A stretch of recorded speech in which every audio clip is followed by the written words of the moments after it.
Good morning, good afternoon, good evening, depending on where your time zone changed. If it did change, this is John Hoppy. You're listening to the Wrestling Fans Insight. Unfortunately, without William, sending prayers out to him to getting better, he unfortunately caught the flu bug. But hey, nevertheless, I have my good friend, my fellow teammate, Bryan, the Hype Ballard, with us. Good morning, good evening, good day, and good night. You don't have me. Bye. So, what's going on, man? Oh, not much. Just trying to adjust to this 1 hour loss of sleep here. But, other than that, life is good. How's things going on your end of the country there? It's going good. We had snow earlier this week, but other than that, we got the AEW Revolution tonight, so that cheers the week up and starts us off right. Heck yeah. I mean, what better way to celebrate the time change day than to have some good old wrestling going on tonight? And it's the AEW Revolution tonight. I believe it's going to start at 5 p.m. Eastern time with the 0 hour. And then it'll probably go on, I'm going to guess, right up until about the midnight hour on the Eastern time zone. So, but as you can see here on the bottom of our screen, you can watch the pay-per-view live on YouTube pay-per-view, Triller TV, Prime Video, or pay-per-view.com. Also, be sure to check out the 0 hour. I believe it's on the X, YouTube, and Facebook channels for AEW. So, Bryan, this week we had quite a bit going on in the AEW wrestling, as I covered for Carlos on his X Space, the Wednesday Night Chaos this Wednesday. There's a lot of good build up to tonight's card. There was. They always, it's the go home shows, obviously, for Dynamite. Hopefully, they didn't grill you too bad in the space. I was hoping they would follow my rules of extreme rules and extremely grilling you and giving you a hard time, but it sounds like they played nice. So, but overall, the big one everybody's talking about, we're looking at, the main event and Moxley and Edge, along with a few other AEW classics mixed in. Well, and honestly, Bryan, I'm going to say this. I think we can say without any doubt, we actually have a double main event, and we'll get to that when we start going through the lineup. But anything you're looking forward to tonight in particular? I'm sitting back. The biggest thing I'm looking forward to, there's a lot of matches that have been just kind of, I feel like they may be coming to an end tonight. Specifically the cage match, I am looking forward to kind of see how that plays into. Also, of course, the main event. And then I don't know if there'll be any major surprises tonight as far as any kind of major return or anything. That's what everybody always looks for, right? But I do wonder, we'll get into if we'll get some shocking events maybe. I don't know if they can try to compete with, the John Cena heel turn, right? But I do think you'll get some fun tonight. Well, and I don't want to spoil anything. Tomorrow, there was supposed to be a virtual signing by a particular AEW talent at KNS WrestleFest. Unfortunately, that person had to be pulled due to some other obligations. So there could be a small chance we may see one little surprise tonight. I hope we do, but if not, then I'm kind of bummed because I was really looking forward to getting this person's autograph on my trading card, but oh well. But anyways, Bryan, we got a lengthy card. We got a lot to talk about. Should we go ahead and get this lineup going with our predictions? Let's do it. All right. For the 0 hour, which again, I believe will start off at the 5 p.m. Eastern time, we are going to start off, and trust me, folks, please don't take this to my word as how this is exactly going to be lined up, because it more than likely isn't. Usually I'm wrong. So we're just going to start off with the trios match. Orange Cassidy, Mark Briscoe, and Big Boo Mayjay, the Costco guy, taking on the team of Johnny TV and MXM Collection. Kind of an interesting way to get some eyes on the free program, but also hopefully to buy into AEW Revolution pay-per-view for the main card. Pretty fun little trios match we got going on here. Yeah, it'll be the start out. For me, my prediction on this one, it's hard to go against Orange Cassidy. I seen the other day his overall AEW record, and it was astronomical in his favor. they definitely don't like him to lose too much.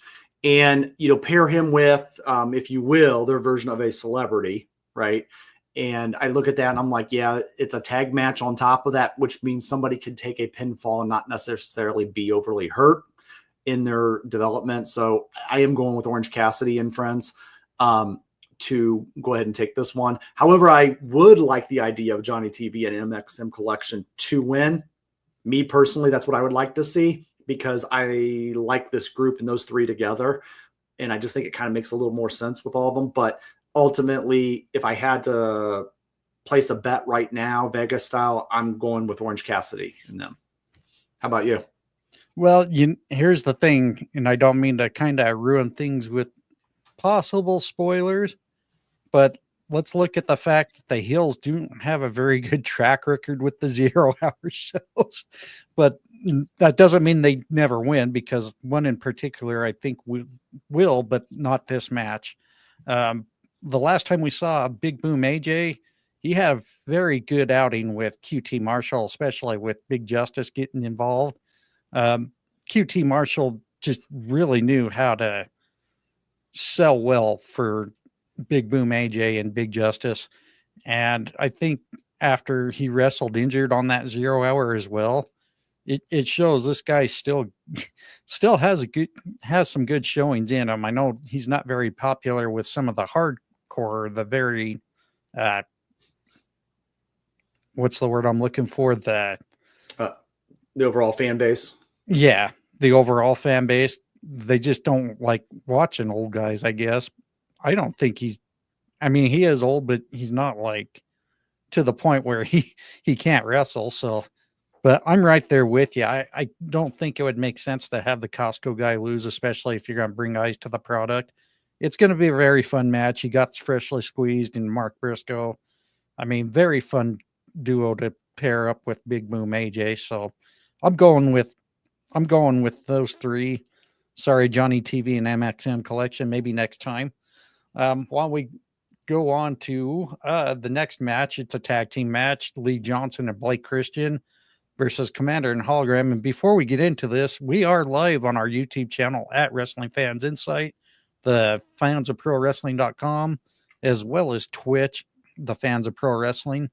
And we're also live on the X app with my account at WFI Pod. So feel free to chime in with predictions if you got some. So this is kind of an interesting match that they just put together. I kind of feel like it was more of a quick fill in. Nothing against that every once in a while, but Blake Christian, Lee Johnson, who we mostly usually see on Ring of Honor, same with Commander and Hologram. I have to tell you, if you're not familiar with Blake Christian, he does a really awesome job, especially as a heel. I don't think I've really seen him tag much with Lee Johnson ever. But Commander and Hologram, they seem to be a hot team almost weekly on the TV programming, whether it's Ring of Honor or on AEW. And I have to go with Ring of Honor's World Television Champion and Hologram winning this one. Brian, what say you? Yeah, I'm not betting against Hologram. He is 17-0 in AEW, and it's a fact that they're very proud of. And honestly, if you made a throwaway tag match on a 0 hour show, his first loss, that will be a huge wasted opportunity. And I just don't think that AEW would do that. So Commander and Hologram for the win. I think this one makes the most sense. And that was another thing that you pointed out really well, too. I forgot to mention, he is undefeated. I think he got an 18th win last night, didn't he? I believe last night might have been 17, but was it 17? Either way, he's undefeated. There's no L's in his column. So yeah, he took on Jalisco last night. Yes, and that was actually a really good match. If you did not watch Collision, I beg you to go back and watch that one in particular. We're going to move on to the 8-man tag match. These kind of worry me a bit because when you get to the trios, you stretch it a little bit. When it's now 8-man tag, sometimes it can be a disaster. However, they have been telling quite the story with the Shane Taylor promotions lately, especially going against the Undisputed Era or, Daniel Garcia as well as 2.0. But the team of Daniel Garcia, the TNT champion, teaming up with Adam Cole, Kyle O'Reilly, and Roderick Strong taking on Shane Taylor Promotions. This one can go either way. However, Shane Taylor Promotions does not have a good winning record on the 0 Hour. Brian, let's start with you on who you think is getting this. I like how formal the group is of Shane Taylor Promotions. So I like that they are an actual group, right? They come out together. They, look like they're unified. However, Undisputed Era, Adam Cole, Daniel Garcia, really all of them. It's the island of irrelevant toys, and I feel like there's been, we don't know what to do with them, right? Like we're like, put them in a team, throw them in a match, put them in an 8-man match, right? And I don't know what happened along the way. I know with Adam Cole getting injured, right? I don't know if that kind of just threw his career path off, because I had him years ago as being kind of the next coming of Shawn Michaels, like especially in his NXT days, right? In this group. And, they came into AEW pretty strong, but then they just kind of filtered apart. And Daniel Garcia is that guy to me. I know a lot of people do like, and I know AEW likes him enough, but I don't just see him breaking out yet to be the star they think he is, right? And it doesn't take away from his work in the ring. I want to, be very clear about that. But I just see this and I say, this is an easy way to get Daniel Garcia and Undisputed Era a win, because I don't know, they need to rack up some wins a little more if you're going to do anything with them. And I guess I look at that in my pick and I say, who do I see AEW wanting to do something with in 9-10 months down the line, right? And those little wins they can just rack up really quickly will give them something to market down the line 6, 7, 8 months later. So with that being said, all 8 men here, 8 months later, I'm going to say Daniel Garcia and Undisputed Era will be more relevant than the Shane Taylor Promotions. So that's, kind of the way I'm taking it. So I'm taking kind of a Booker approach, and I'm going to say that the win will be for Undisputed Era. And I can't agree with you more. However, I don't think this win's going to be without some conflict, as we earlier seen that Adam Cole wants his rematch for the TNT Championship. And I think there will be a point where there will be some issues between Adam Cole and Daniel Garcia in this match, but not as drastic as we'll see down the road. I am a little stunned they don't do a little more with Shane Taylor Promotions, because I am a big Shane Taylor fan. I think he's done really well for himself pre AEW's version of Ring of Honor, but I think he's done really good keeping his Shane Taylor Promotions going, even during the transition, in the independent scene. But I would like to see him get a win, but I'm with you. I think to further the storyline, I think Daniel Garcia and the Undisputed Era are going to win this. And let me add on to kind of what you said, because I think you hit a good point. I want everybody to understand too. That 8-month feud down the line, that could be a mid-card title, like you said, with Adam Cole and Daniel Garcia. And when you said that, I was like, yeah, that makes sense. And that would be a fun mid-card matchup back and forth between the two of them. And it's two guys that are capable in the ring. And so I think you hit gold right there. And then also Shane Taylor Promotions, I like their style. I hope that they don't just kind of fizzle out, because I do think they have something there. I just think they need to enhance a little. Good call. All right. Well, hi guys. Guys. I think this will definitely be the main part of the 0 Hour, the Ring of Honor World Championship.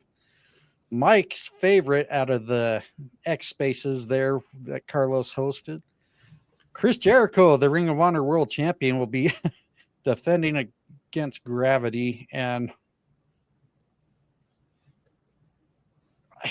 I have no words for this. I don't see Chris Jericho losing this, Brian. I'm going to go with that too. And the reason I paused, just so you guys understand, I was going to say, well, Chris Jericho's not losing to somebody like this and losing a whole bigger match. But then Fandango went through my head at WrestleMania, and I said, oh, it's done it before. No, I'll go with Chris Jericho still, despite the Fandango factor. I don't think Jericho loses the championship on a 0 hour in a match. I think it's going to be later down the line. Right. And then I would hope it would be on a Ring of Honor pay-per-view, by the way, because that would make sense to me. Yeah. I still get frustrated when any of the Ring of Honor championships are defended on the AEW brand, to be honest. I would think you want your brand to stand out. But anyhow, enough of that little shenanigans from me. Why don't we move on to the main card? And again, nothing is in particular order, so please don't hold us accountable. Don't go in our DMs to bitch about it. Just deal with what we're going with here. So we're going to start off, I think, the first match, just because MJF loves usually to be at the front of the card. I think the first match we're going to get is probably MJF versus Hangman Adam Page. This has been getting to be a pretty heated rivalry. They've already had a match beforehand for the inaugural AEW Dynamite Ring. I can't remember what it's called. But yeah, that match, we ended up seeing MJF, who never lost the finals of that match ever. He still has the ring in the hand. However, this is a little different. This has gotten a little, not a little, but this has gotten real personal, especially with the way MJF has attacked Hangman's protege and good friend Christopher Daniels in the back, saying, you know, this has come down to who can be the really downright dirty and evil person in this match. MJF will always be our scumbag. However, I feel this one's different. I'm going to go a little outside of the popularity. I think Hangman Adam Page will get this win, and this will eventually also lead to another match down the road, a rubber match. What say you, Brian? Yeah, I think these guys definitely have the fight forever appeal where it will go to another match. I see either of these guys being world champion by the end of the year. I feel that these are the AEW OGs. They've been with the company from year one, pay-per-view one, right? And I just feel that they're very comfortable and they are, you know, iconic to the brand. And I love this matchup for that. I love this rivalry for that. And I see either of these guys still having many years ahead of them. And I do think one of them will be champion by the end of the year. I'm placing a bet here and I'm saying, ooh, which one do I think that is? Who's going to catch the momentum in this, right? And I feel like right now I'm expecting MJF to do something so dastardly and evil to pull out a win tonight in this matchup. I don't know what that is. Or what it would even be, right? But my gut, I'm rolling with that, and I'm going to say that MJF gets the win by some kind of, you know, deed that he does to kind of weasel into another match later, and Hangman chasing him a little further. I think it would be ironic if they used the Dynamite Battle Ring Diamond, or the Dynamite Ring, you know. Yeah. Just to kind of rub it in the wound from their first match, if you know what I mean. Yep. Next match we have on hand, the AEW World Tag Team Championship. The champions, the Hurt Syndicate, Bobby Lashley, Shelton Benjamin, defending against the Outrunners. As much as I really would love to see the Outrunners win this and get the Tag Team Championship, I think right now the Hurt Syndicate's just way too hot for the AEW, since WWE really dropped the ball on this faction. And there's just nothing I can say that right now that makes any choice to go in the Outrunners direction. I'm going with the Hurt Syndicate. Brian? It depends what they're going to want out of this matchup, right? If you want to have the championships be kind of an accessory to the group, that's the Hurt Syndicate, right? They dress good. They got some nice gold watches. They've got some nice gold belts. It's an accessory. It doesn't hurt for it to stay on there, right? And for them to just look nice carrying them. And if you don't have any plans for the tag championship other than just kind of defending them here and there, nice accessory to have, right? if you want to inject some fan excitement into the tag team championships, you go with the Outrunners, right? That's the place will blow off the roof, right? The fan base will throw their arms in the air and their watches will go flying off into the crowd, right? So, and I can see a huge explosion with the Outrunners winning. But then the question is what's the next steps? What's the next plan? The other thing that kind of worries me is like, at what point do you pull the trigger on the Outrunners before they become stale and before they kind of become old news? And so I hope that, sometimes it's like you have to hit the gimmick at the right spot, to get that future business with it. Kind of like I use the Acclaimed is a good example. They hit the championships at the right time in the right spot for the right popularity. And then they got a good run out of that for a good year or so, right? And then it kind of fizzled into, them trying to do something individual. So that's my choice. I'm sitting here going, man, do I go with an injection of adrenaline, or do I go into hey, no long-term plans yet for the tag titles right now, so we're just going to kind of keep them on a nice, strong tag team and let them just look good holding them. With that being said, I am 50-50 on this, but I will because we got to make a pick. I'll go with the Hurt Syndicate because I still think that there's more to tell there. But I wouldn't be surprised if the Outrunners, maybe got the go with it. But for right now, I think it is the Hurt Syndicate. Well, let's also make sure we mention the only reason the Outrunners are in this match was because they defeated the Murder Hawk Machines. And that was due to, obvious distraction from the Hurt Syndicate, which I'm thinking maybe the Hurt Syndicate knew they had a better chance against the Outrunners, so they got a little more on the distractive side to cause that loss to Lance Archer and Brian Cage. Sorry, Carlos, but who knows? Maybe the Murder Hawk Machines will get their opportunity if the Hurt Syndicate do end up successfully retaining tonight. All right. We're going to move on to the next match for the AEW Continental Championship. The champion, Kazuchika, I can never pronounce the first name right. Sorry, Stampede. Kazuchika Okada, I think I got it right that time, will be defending against the Hounds of Hell's Brody King. And we've seen at Grand Slam that Okada defended this against Brody King's partner, Buddy Matthews, at Grand Slam.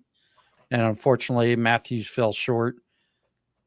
This led up because, Okada intervened into Brody King's and Julia Hart's promo from the previous Saturday. This one I think this is going to be a pretty beefy match here. But Brian, I'm going to let you do your pick first. All right. First, I'm going to teach you the way to say his name. It's going to be super easy. You got to do the sneezing trick. Okada, right? Or just cough. Okada. And nobody will know wiser. So I do believe that they'll keep it on Okada. Part of me wants to say that they may reward Brody. Brody's had a tough few months, right? He's in a group with Aleister Black. And he's kind of tied to this group, right? And this is kind of the end all be all. And obviously that is no more. And you look and you say, well, what do we do with these guys now? And now we have to get them to be creative on their own, do their own thing. And Brody's done well considering he wasn't given too much and he was kind of connected to somebody else for, some fame there. And they could take this title and give it to Brody as a nice little reward for the work and kind of, keep him motivated. Okada with the title, he does represent, the Continental Championship, and I'm starting to think of him and that title being synonymous with each other. But so I will go with Okada right now, but I wouldn't hate if they rewarded Brody, for the job well done in the last few months. Yeah, I'm right there with you. If you've listened to our X Spaces from Carlos and Stampede, everyone in their dog has made the mention of Okada and Kenny Omega possibly feuding for this championship down the road. And we'll kind of get to that point as we get further in the card. But yeah, I think Brody King will have a really good showing. He always does in every match.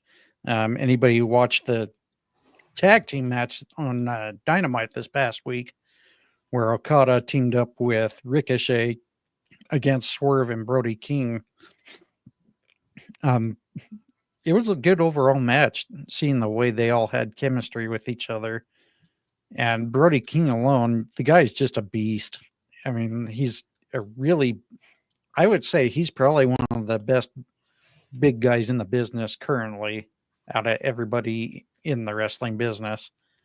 And he always seems to get better and better as he progresses every match. So, but I just don't think it's going to be his night. I think Okada keeps the championship for reasons we'll talk about later. So yeah, need to make sure I mark myself down so I don't screw up later down the road for gloating purposes. But moving on to the next match, a steel cage match. This is the rubber match between these two fellows. Kyle Fletcher will be taking on his former mentor, Will Ospreay. Brian, why don't we start with you on this? I feel like this has the ability to be a match of the night candidate. It's going to showcase a long-term feud with a manager of both gentlemen at one point, and a tag team at one point. You know, they teamed together, and then Fletcher wanted to break away from him by going to the barber shop of Brutus Beefcake and shaving his head. And, you know, not really, but just in my world.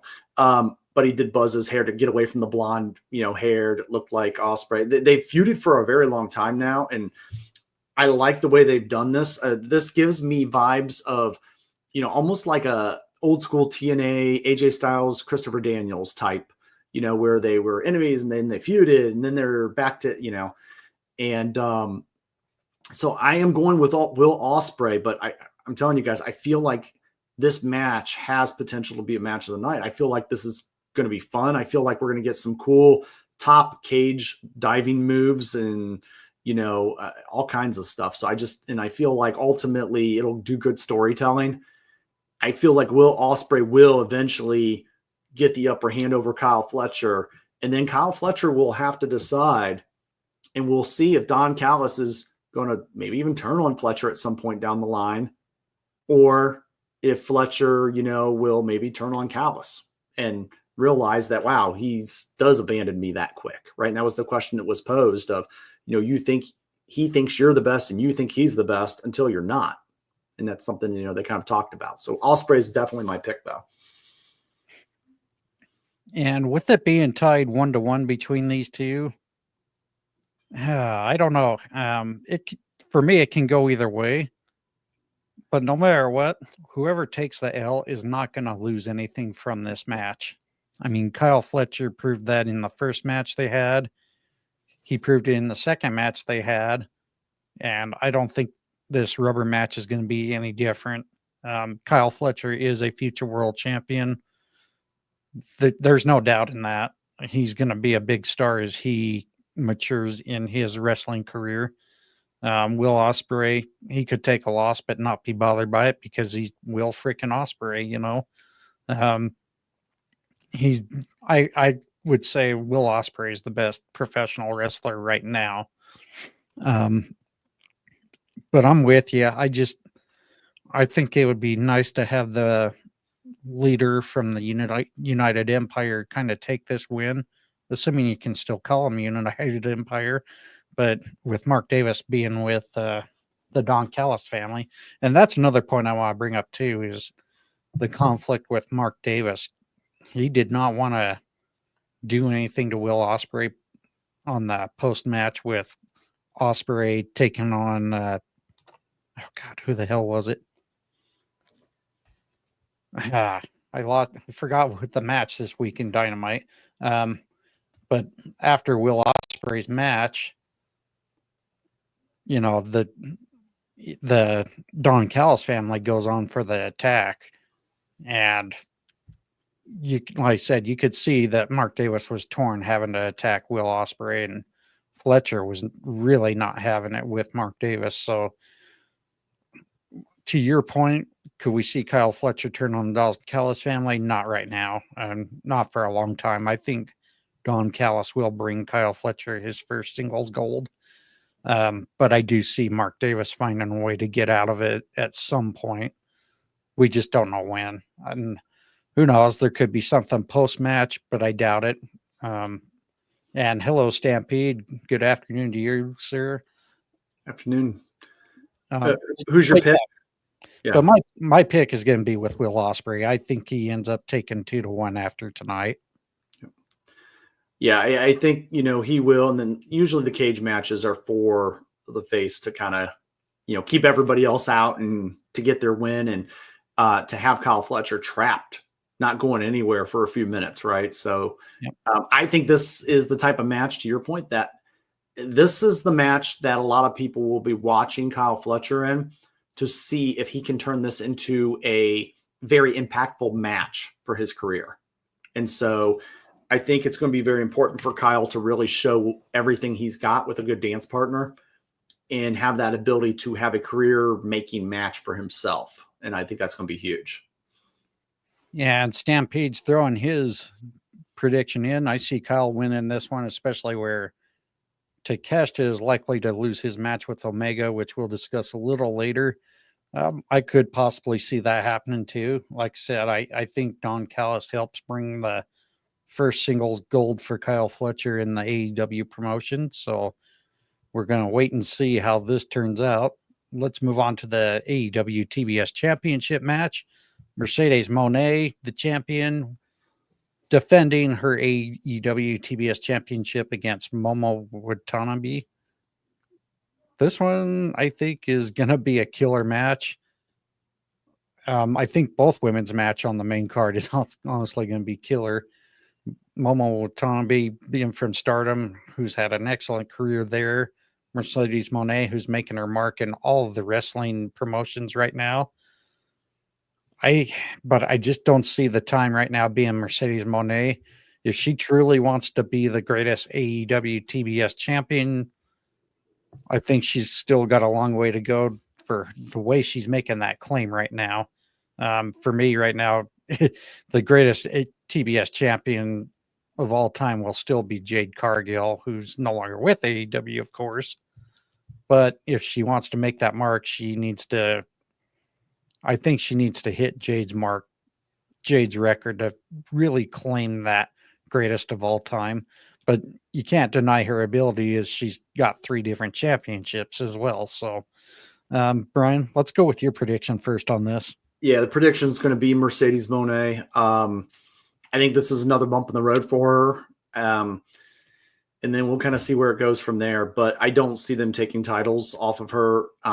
She's too big of a star for them to do that, right? And a recognizable name among even the casuals, right? They see her, they know her face from her WWE work. And I feel like, it's a mid-card title. We're not talking a world title situation where, I feel like it doesn't hurt them for her to hold on to this title and those 2 other titles and just walk around as the CEO with that. And Stampede saying Mercedes retains and gets a visit from Athena and Billy. I would definitely love to see Billy kind of make her presence in there. I'm a big fan of Billy Starks myself. Yep. To that point, and see, I'm on the other side of that. Athena, that's the person that we forget about, right? Has those NXT roots. So people will associate Ember Moon, aka Athena, in with a little bit of that world, and I think those two would have amazing work together with this championship, with the TBS championship. I like that idea. And I'm gonna be right there with you guys. Mercedes Moné retaining, only because now that we've seen Billy Starks get a little involved and Athena making her comments on X recently against Moné. I think we got quite a feud that's going to brew up here in the very near future. Let's move on to the next match. We got the number 1 contender match for the AEW World Championship and hopefully the robe that has been bestowed from Prince Nana. Swerve Strickland will be taking on Ricochet. And this is going to be a killer match I think this might even have a surprise toward the end. But Brian, let's start with you. So number one contender match. AEW really likes Ricochet. They really like having him there. They want him to feel important. I don't think this is the time that they're going to push him to the world title picture. I do believe Swerve Strickland, as at this time last year was the champion, was a world title champion previously, obviously. And I feel like he definitely did a good job as champion. I liked his work. It's really kind of what drew me into him even more. And so I wanted to see more of that. And I feel like, we will get Swerve winning this one and getting a little bit of payback on Ricochet for his, golden scissors, while Swerve gets the golden ticket, if you will, to the world title. So I'm going to kind of throw in a twist here. I think Ricochet wins this, but I think we're going to see some shenanigans at the end, because anybody who was paying attention to Dynamite, and this was brought up in the Wednesday night Chaos X space by one of the listeners, or Stampede, in fact, I can't remember who, but the one thing to keep in mind is Ricochet made a mention that there were some modifications done to that robe, or alterations, sorry. I think it's going to be interesting to see that maybe somehow Swerve Strickland wins this, but I think Prince Nana turns on him and kind of moves toward maybe being with Ricochet. I could be wrong. It's out of the blue. I mean, this is the best part about being a wrestling fan right now, is seeing all sorts of different ways how this can play out. I just think right now it'd make more sense to have Swerve get more back into the world title picture as far as contendership. We got another comment here from Stampede. Ricochet wins with a Swerve, either a Nana turn or Ricochet along with the Hurt Syndicate. And that Jack was not there Wednesday and getting alterations for who is the question, Nana or MVP. Reactions to those? Yeah, I actually like I've liked for the long time the idea of Ricochet with the Hurt Syndicate. And they've been, kind of leading that story along a little bit. I would be all over that, right? I think he fits the group, and I think he would be an important piece there. But I like that they built him up on his own a little bit before just throwing him in there, right? Also, it would make the Hurt Syndicate look stronger, looking like, well, we didn't want him before that much, but now we really do, because you know what? He's a winner like us. So I think that kind of builds the strength of their group, that they don't let just any putts in. So I like that a lot. And I've said for a while that Swerve, he doesn't need a manager. He doesn't need, a mascot, if you will. Right. And I feel like the next step of his evolution, not revolution, right, but ultimately I feel that the next step is going to be him to shed that manager a little bit. And the next pay-per-view is that Dynasty coming up? I would think it'd be Dynasty, or is it All In? Okay. I'm not quite sure. I'm sure Stampede, actually, here it is. Oh, no, wrong comment. I'm hoping Stampede would know which one it is, because he follows that much closer than we do.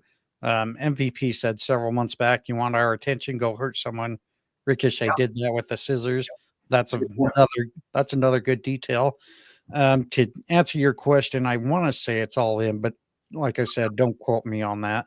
And the reason I'm bringing that up is because Dynasty is what I view as, that's Swerve's house, so to speak, right? That is his pay-per-view. He's been a champion at that pay-per-view. He won the title at that pay-per-view, over Samoa Joe. And to me, that is his Dynasty. That's his house. And if that's coming up, maybe I'm looking too much into that, but I say, well, that makes sense. He's got history at that pay-per-view, even though it's a 1-year pay-per-view, right? So I like the idea of, him shedding Prince Nana as a manager and evolving further, to possibly, do something big at Dynasty. All right, let's move on to the next match for the AEW International Championship. Konosuke Takeshita defending against Kenny Omega. And if for those of you keeping track, Konosuke 2-0 on Kenny Omega. However, I can't imagine why you would derail Kenny Omega's momentum coming back to the promotion. I think he ends up defeating Konosuke Takeshita. And like many of our other fans in the Fans of Pro Wrestling Network have mentioned, I think we somehow see Kenny two belts come into play where I think Kenny will go on and take on Okada in yet another banger match. And he'll combine the AEW Continental and International Championships. So my pick is going to be for Kenny Omega. Brian, before we get to you. So just for the record, go ahead. So Stampede answered the question: Dynasty, then Double or Nothing, then All In, then Forbidden Door. So there's your thank you, Stampede. Oh, thank you, Stampede. So kind of the thing here. So to hear you right, you feel that they're going to merge the Continental and they're going to have the Intercontinental Championship in AEW. So the International and the Continental. So it's going to be the Intercontinental Championship. I don't think they're necessarily going to unify them. There could be a possibility, but many within our community have mentioned that they could see Kenny Omega starting to do some belt collecting here. They got to call it the Intercontinental Championship. That's what I'm saying. Jesus. They have to, right? If they merge those two names, that's the Intercontinental Championship. The real world's Intercontinental Championship. So ultimately, I'm going to go with Kenny Omega. I do believe that it's, to the point of bringing the titles together, like you guys said. And then to that point, what we said earlier, that would influence, an aspect of Kyle Fletcher, right? But I do think that Kenny Omega either wins this one, or if he doesn't, they're going to push to another matchup with another stipulation. But for the record of picking, I will choose Omega. Stampede's saying Omega wins this, gets pointed in the direction of Okada to merge those titles. Could get Okada with Don Callis out of this too. Would you agree with that take, Brian? Yeah, I like that take a lot. And I think there's your Okada Omega matchup again. All right. And I know this is going to differ from what we talked about Wednesday. I kind of, like I mentioned before earlier in the show today, I think this is more of a double main event pay-per-view here, to be honest, much like, we had the double main event at WrestleMania 8, even though they were way separated. But I'm going to go with Hollywood ending the AEW Women's World Championship match first. The champion, Timeless Toni Storm, will be defending against Mariah May. And unfortunately, I have a feeling good things do come to an end eventually. This may be it here. Who knows? Brian, let's get your takes on this championship match taking place. This has been a good feud for AEW. And it just goes almost to the spring of last year, right? And well, actually prior, because even in the manager role and kind of the protege role with Toni Storm and Mariah May. And then one of the best heel turns of the summer last year. And, just very iconic. We got a lot of good television. We got a, fun matchup. And then we got a new champion in Mariah May. I honestly have been a little bit let down in Mariah May's championship reign. I feel that, Toni Storm and her, they go together really well like Joker and Batman, right? But then I don't know if Mariah's found that level of opponent or rival that has been built in the last few months. And then we've gotten back to Toni Storm and hey, it's great again, right? And they're going to have kind of the revenge tour here. I guess the question is that I want to pose, do we want to put the title to Mariah May based on what she's done the last 6-8 months and say, hey, let's do that again. Let's do more of that, right? Or do we want to keep the title on Toni Storm and have her continue a world of championships and different matchups, etc. My fear is if they go with the Toni Storm route, well, then what do we do with Mariah? And, kind of where does that go? Did we give her too much too soon? Or, because I still believe she's got the star ability. I just, maybe we've overbitten our plate, or our eyes overwhelmed our stomach, right? When you take too many potatoes on the plate and then all of a sudden you're like, ooh, I'm full. So maybe we give her, kind of a tier down, let her build up with maybe even a Mercedes Moné or somebody like that. And then maybe we push ahead with Toni and try to find that next dance partner. And then maybe it is Mariah down the line even, right? Her greatest rival, so to speak. For that reason, I think I am going to lean towards Toni Storm, just for the stability of it.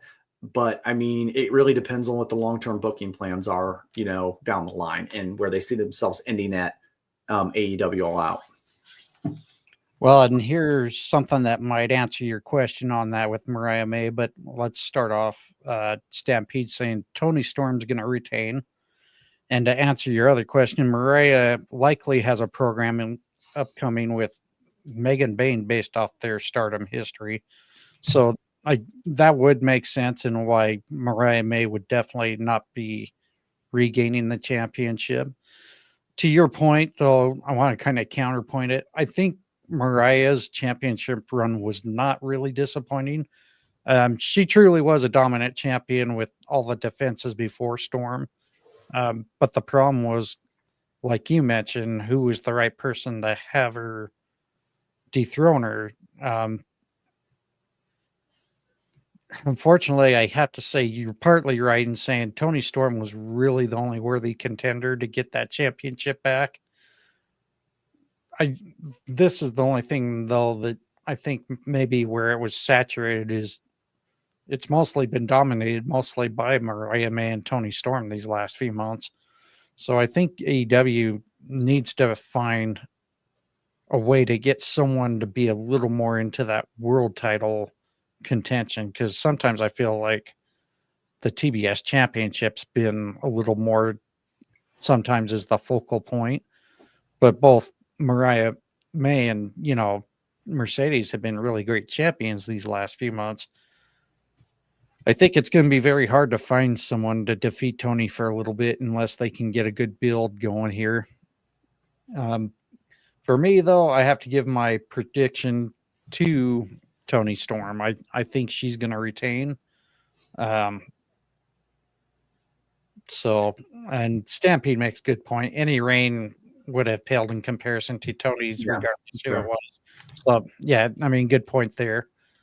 One of the things I kind of compare it to, and not that I'm trying to go WWE here, but I look at Cody's title reign in the last year, and I was a little critical of just the reign overall until Kevin Owens came along, right? And then that was a nice little program, and now I'm like, okay, I wish they would have given her or found somebody that was like that Kevin Owens, if you will, for her until she got back to the other bigger picture that she was getting back to with Toni Storm.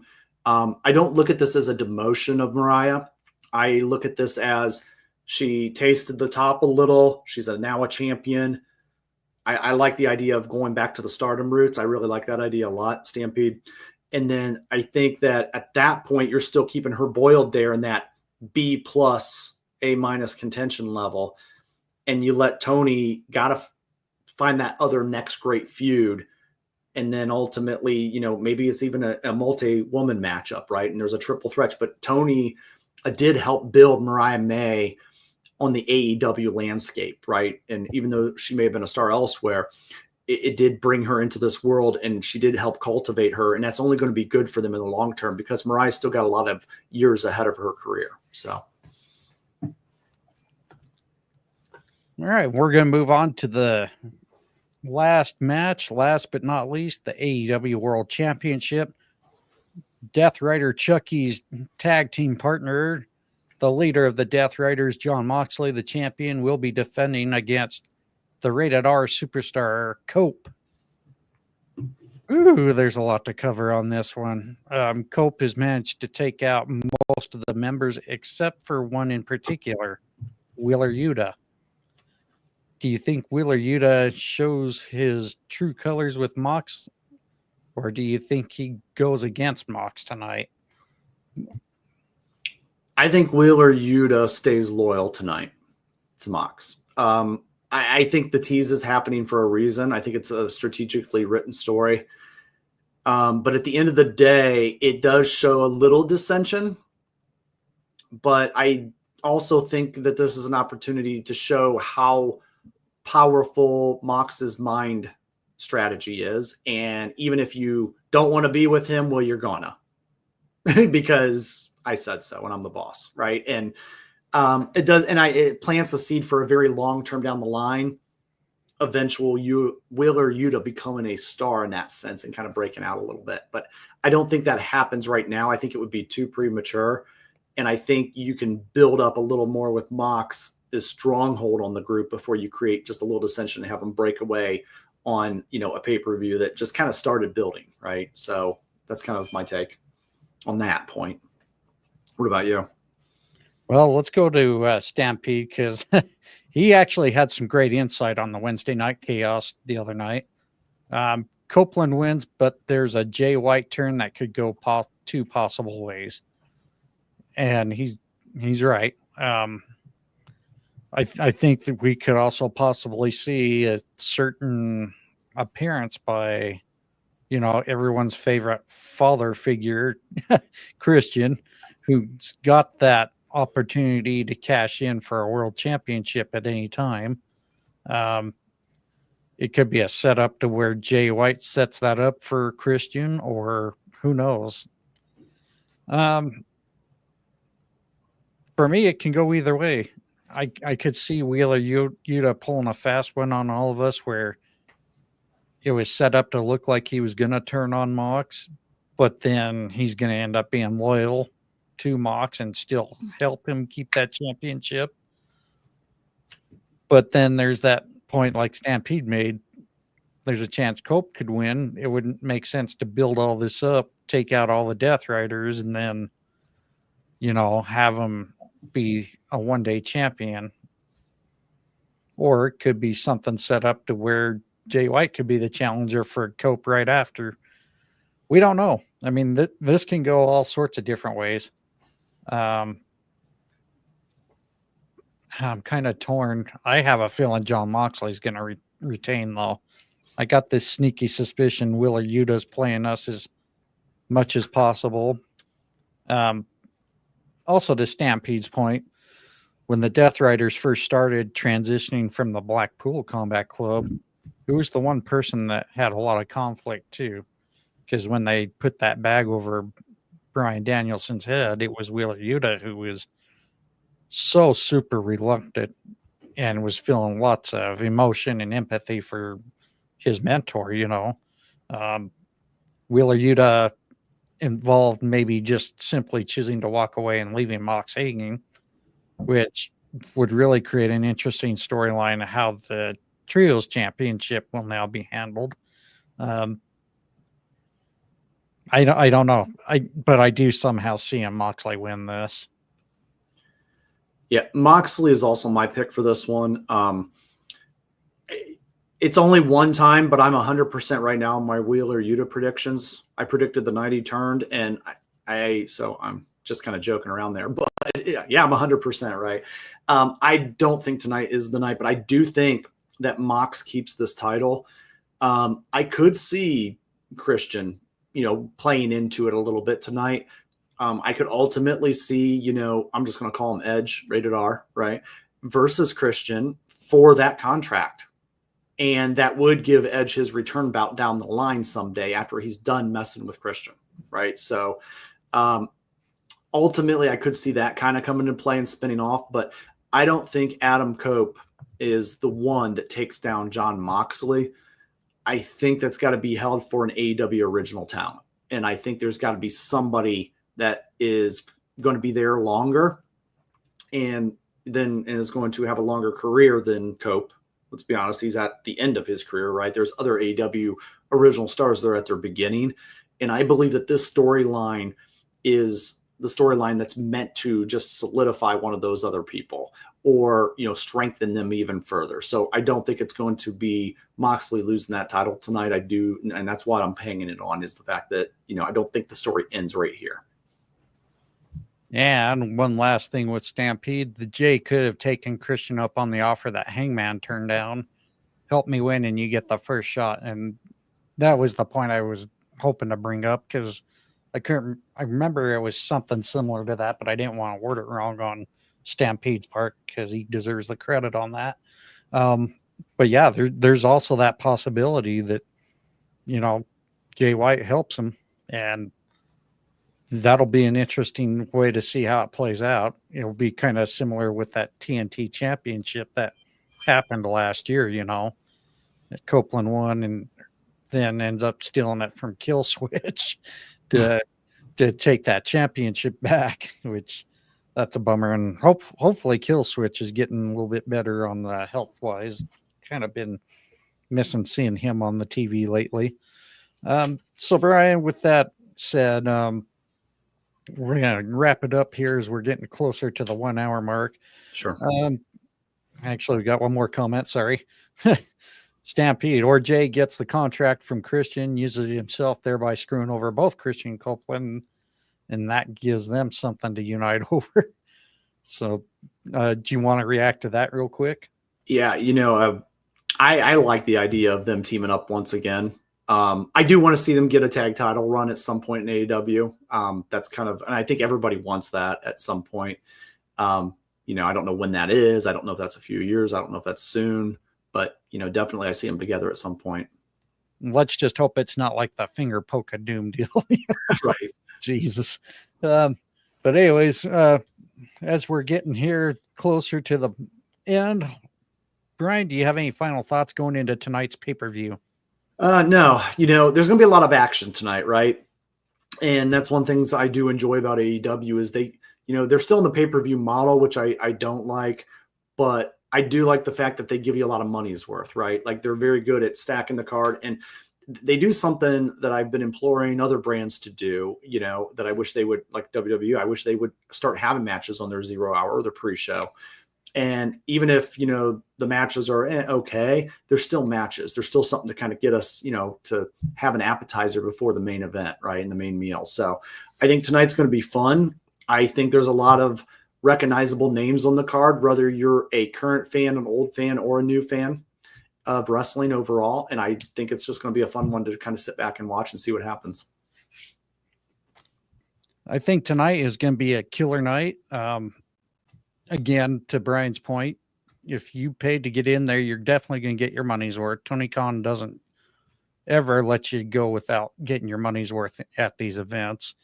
And trust me, a lot of the IWC is spewing because the new pay-per-view model is not similar to like Peacock for WWE. Understand this is pay-per-view, not premium live event. This is a whole different avenue, a whole different business. And seriously, please support them. If you're a real true pro wrestling fan, one pay-per-view every other month or every 3 months is really not that bad. Seriously, considering what you're getting for your value out of it. You're getting a lot of wrestling compared to the other brand that's only doing, 4 to 5 matches on their 2 hour premium live event. So, but with that said, I do think we are in for a few surprises, not heavily surprised though. So, why don't we go ahead and get into our shout outs and we'll get her wrapped up here, Brian. We'll start with you on the shout outs. Yeah, let me shout out, obviously, our teammate Stampede for joining, of course. Also, the work they do over there on the Twitter Spaces, definitely tag in, check them out. It's a chance for you to get your voice over there. They hold them on Monday nights and Wednesday nights with our other tag mates, Stampede and Carlos. So definitely, want to shout those guys out in the work they're doing each and every week. Also, all the network of the DWE, Funnel Boss Lady, all of them guys, and then Ted Hillbilly Hill, always a friend of the channel, of not only our channel but also a member of the Fans of Pro Wrestling.com network. All right, you took out 2 of my list there, so thank you. Also want to give a shout out not to just DW community but also the too that mostly run at Miami to Great and the Final Boss Lady. Also, go check out the Wrestle Collective on the X app. They also do some Discords as well. But they also do Tuesday and Thursday X Spaces, usually around, I think it's the 4 or 4:30 p.m. Eastern time mark. Also, just kind of want to remind everyone we are presented by the Fans of the Pro Wrestling Network. You can go check out our website at thefansofprowrestling.com. Also, follow us on Twitch, the Fans of Pro Wrestling. And you can also check out our Sunday shows on our YouTube channel at Wrestling Fans Insight, which is also featured usually on the website, the Fans of Pro Wrestling as well. Big shout out to Stampede for coming and joining us, especially on the time change. Thank you, Stampede, for joining in. But definitely go check him and Carlos out every Monday and Wednesday after Raw and Dynamite. Also want to make sure we have a group chat on our Fans of Pro Wrestling. Just be sure to get with me, Brian, Carlos, or Stampede. Carlos, also known as Death Rider Chucky now, thanks to him joining the AEW shows this week. But also be sure to go follow us on X. You can see it at the bottom and just under our nice smiley faces here. Follow me at WFI Pod or the Fans of Pro Wrestling Network, the FOPW Network. Brian? At the Brian Adkins on Twitter X and at Tap Out Talk on YouTube and Spotify and TikTok. Took me a minute there. And for some reason, I lost your Tap Out Talk banner. I don't know where that happened and where it went. So my apologies. Yeah, but definitely go check him out there. Also, be sure to go check out our fellow friends. We'll start out with individuals on the X app. Carolina, also known as Carol Bucks, Amber Holly, and Rosie Blue Eyes. Thank you for always supporting our stuff, liking and retweeting. I also want to give a few shout outs to our fellow podcast friends.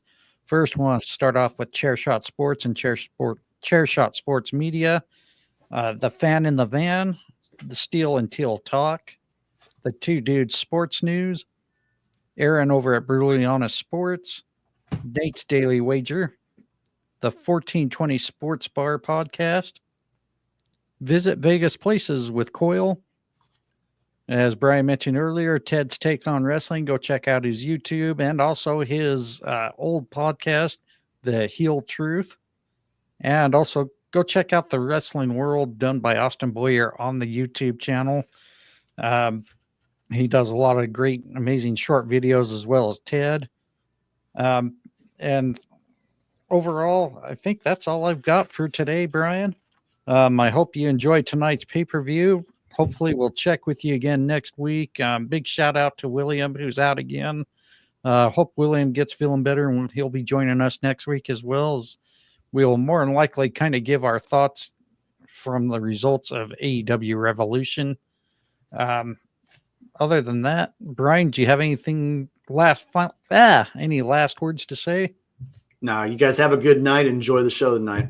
Yep. And again, be sure to check it out. The 0 Hour live on the X, YouTube, or Facebook platforms for AEW. And then as soon as the main card gets, you can watch it courtesy of YouTube TV pay-per-view, Triller TV, Amazon Prime Video pay-per-view, or payperview.com. And that's going to wrap it up for the Wrestling Fans Insight. Hope you all have a great night of wrestling, and we'll catch you next week.